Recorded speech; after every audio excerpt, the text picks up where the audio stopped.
अस्सलाम वालेकुम वरहमतुल्लाहि वबरकातुहू। प्यारे दोस्तों, आज जो कहानी आप सुनने जा रहे हैं वो बहुत ही दिलचस्प कहानी है। सस्पेंस से भरपूर कहानी। उसका अनवान है खजाना किसका है।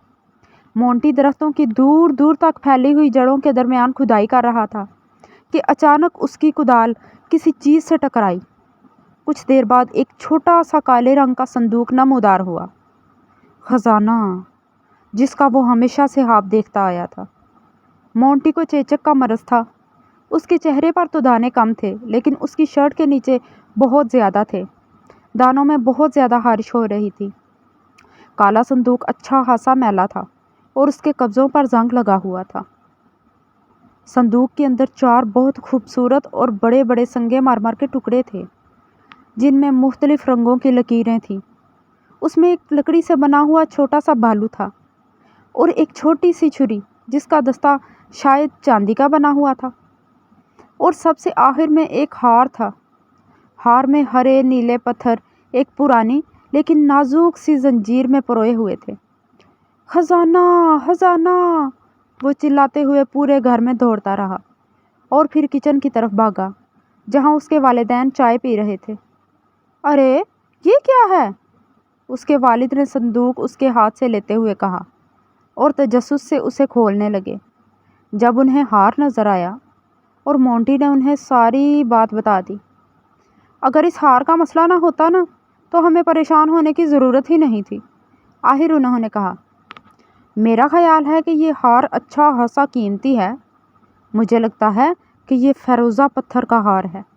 फ़िरोज़ा चांदी की चेन में है, लेकिन आखिर ये वहाँ पहुँचा कैसे? अगर हम जासूस होते, मोंटी ने कहना शुरू किया, तो इस हार के मालिक का पता लगा सकते थे। हम इन लोगों से पूछते हैं जो हमसे पहले इस घर में रहते थे। मोंटी के वालिद को अचानक हंसी आ गई। वो हंसे, ये मोबाइल फ़ोन भला किस लिए है मोंटी? मैं मिस्टर डेविस से रब्ता करता हूँ। हमने इन्हीं से ये घर खरीदा है। शायद वो हमें कुछ बता सकें। उसके वालिद ने फ़ोन पर बात करने के बाद कहा, वो कह रहे हैं उन्होंने जिस खानदान से ये घर खरीदा था, उनकी तो सिर्फ बेटियां ही थीं। लेकिन ये तो लड़कों का खजाना है, मोंटी ने कहा। सिवाय हार के ये तो लड़कों का खजाना है। मिस्टर डेविस ने ये घर किसी मिस डिम्बर से खरीदा था और अब तो वो इंतकाल कर चुकी हैं। लेकिन उनकी बहनें तो जिंदा हैं ना, मोंटी की वालदा ने कहा। उनमें से एक मिसेस केसली हैं जो बेकरी में काम करती हैं। शायद वो हमें कुछ बता सकें। वो कल काम पर आएंगी। अब फ़ोन करने की बारी तुम्हारी है, मोंटी के वालिद ने अपनी बेगम को मोबाइल फ़ोन पकड़ाते हुए कहा। वैसे भी तुम इन मिसेस केसली को जानती हो। मोंटी की वालदा उनसे रब्ता करके बात करने लगी। मिसेस केसली की आवाज़ बहुत तेज़ थी और मोंटी नहायत आसानी से उनकी आवाज़ सुन भी सकता था। फ़िरोज़े के पत्थरों का हार? हाँ। ओह नहीं, ऐसा तो कुछ भी नहीं था। नहीं, मैं नहीं जानती। हम वहाँ बचपन से रह रहे थे। आप मिस्टर मिल्स, होरातियो मिल्स से मालूम करें तो शायद कुछ मालूम हो सके, बशर्त यह कि वो ज़िंदा हों। मेरे वालिद से पहले वो इसी घर में रहते थे। मोंटी के वालिद ने उससे कहा, अब फ़ोन करने की बारी तुम्हारी है। तुम्हारा जासूसी का सारा काम हम क्यों करें? देखो, ये रहा मिल्स साहब का नंबर। मोंटी ने मजबूती से मोबाइल फ़ोन पकड़ा और नंबर मिलाया। कुछ देर तक टूं टूं घंटी बजती रही। फिर एक बूढ़ी आवाज़ उसके कानों से टकराई। हेलो, क्या मिस्टर होरातियो मिल्स बात कर रहे हैं? मोंटी ने पूछा। जी हाँ, सरसराती हुई आवाज़ में कहा गया। मोंटी ने उन्हें बताया कि वो कौन है और कहाँ रहता है, और ये कि उसे एक दफनशुदा चीज़ बाग से मिली है, इसलिए वो उन लोगों को ढूंढ रहा है जो उनसे पहले इस घर में रहते थे। किस किस्म की चीज़? मिस्टर मिल्स ने पूछा। ये एक चीज़ है जो मैं बाग में खोद कर निकाली है, मोंटी ने एहतियात से कहा। यकीनन, मिस्टर मिल्स ने कहा। مجھے جو ایک چھوٹا سا لوہے کا صندوق ملا ہے اس میں سنگے مرمر کے ٹکڑے ہیں اور ایک چھوٹی چھری بھی ہے، مونٹی بولا، اور ایک فیروزے کا ہار بھی۔ مسٹر ملز نے تیزی سے کہا، میں ابھی وہاں پہنچ رہا ہوں۔ میرا خیال ہے کہ آپ کو یہاں نہیں آنا چاہیے، مونٹی نے اداسی سے کہا۔ اس وقت تک نہیں، جب تک کہ آپ کو چیچک نہ ہو چکی ہو۔ موبائل پر ایک عجیب سی آواز سنائی دی۔ یوں محسوس ہوتا تھا کہ گویا مسٹر ملز ہنس رہے ہیں۔ مجھے چیچک نکل چکی ہے، وہ بولے، لیکن اس کے بارے میں تمہیں اس وقت بتاؤں گا جب میں تم سے ملوں گا، بس میں آ ہی رہا ہوں۔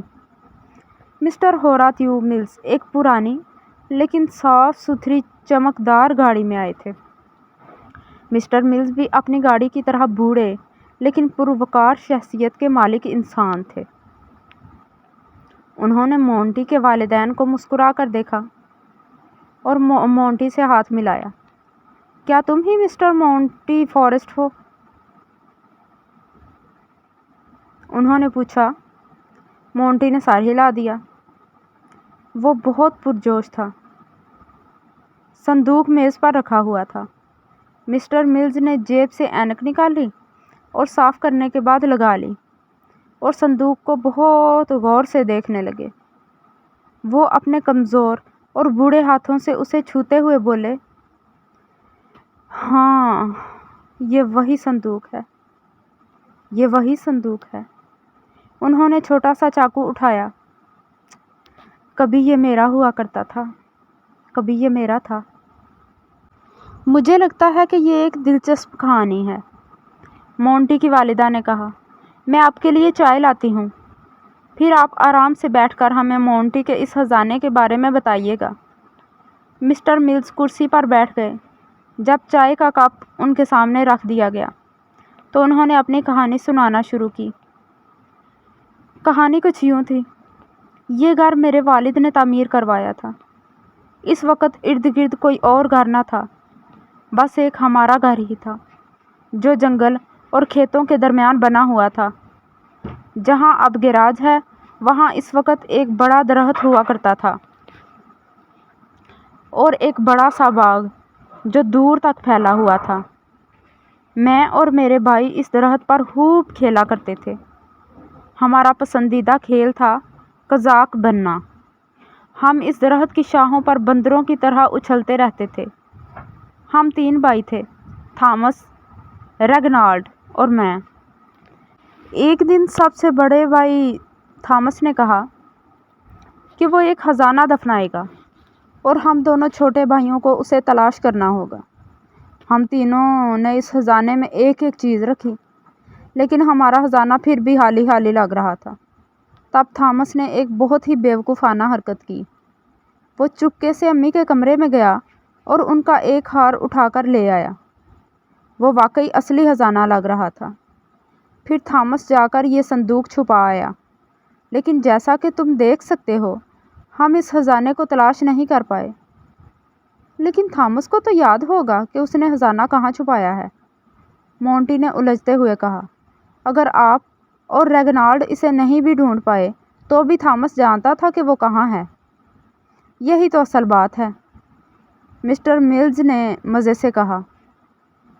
تھامس یاد نہیں رکھ پایا۔ ہم نے بڑے درخت پر چڑھتے ہوئے ڈھونڈنے کی ابتدا کی تھی۔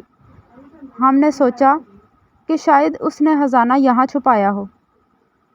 تھامس بھی ہمارے ساتھ درخت پر بیٹھا تھا کہ اچانک وہ پھسل کر اونچے درخت سے نیچے گر پڑا۔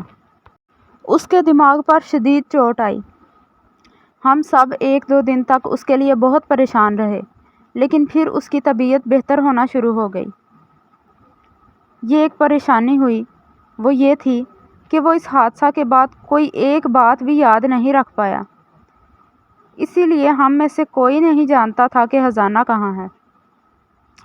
یہ باڑ کے نیچے بانس کے پودوں کے درمیان دبا ہوا تھا، مونٹی نے بتایا۔ اوہ اچھا، مسٹر ملز نے سر ہلاتے ہوئے کہا۔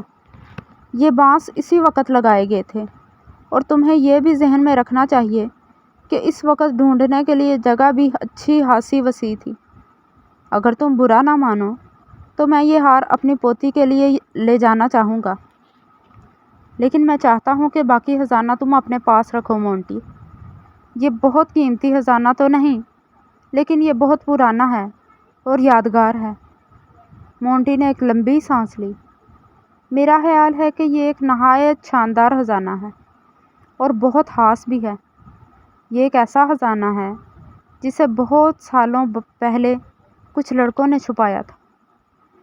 अगर आज मुझे कभी कोई ख़जाना यूं दफनाना पड़े तो वो भी इसी किस्म का होगा। उसने मुड़कर पहले अपने वालिदैन को और फिर मिस्टर मिल्स को देखा। और यह भी कितनी दुख की बात है इस वक्त जब मुझे चेचक निकली हुई है। मिस्टर मिल्स, मैं डरता हूँ कि ये कहीं आपको लग ना जाए। मिस्टर मिल्स मुस्कुराए और बोले, मुझे चेचक के जरासीम नहीं लगेंगे। दरअसल जब उन्होंने बोलना जारी किया तो ऐनक के पीछे उनकी आंखें चमक रही थीं। बात यह है कि थॉमस रेगनाल्ड और मुझे चेचक निकल चुकी है। इसीलिए हम तीनों उस दिन घर पर थे जब थॉमस ने ख़जाना दफनाया था। प्यारे साथियों, जल्द हाजिर होंगे एक बहुत ही दिलचस्प कहानी के साथ। तब तक के लिए अल्लाह हाफिज़।